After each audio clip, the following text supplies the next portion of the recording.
Hello mga buddy. Ayan no, napunta tayo pang pakondisyon sa ating mga gamit. Ayan, sa may mga gustong mapapasa ng gamit na gunting, magagamit sa parlo, lahat, mayroon dito lahat. Magpapahasa, papakondisyon.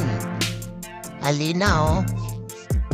Like and comment lang mga buddy para masabi natin kung saan parte ang papagpahasahan ng ating mga gamit. Ayan o, ang kondisyon para maganda gamitin. Oh, tignan nyo naman. Oh, galing ng ating mahasa. Salamat po. Ayan.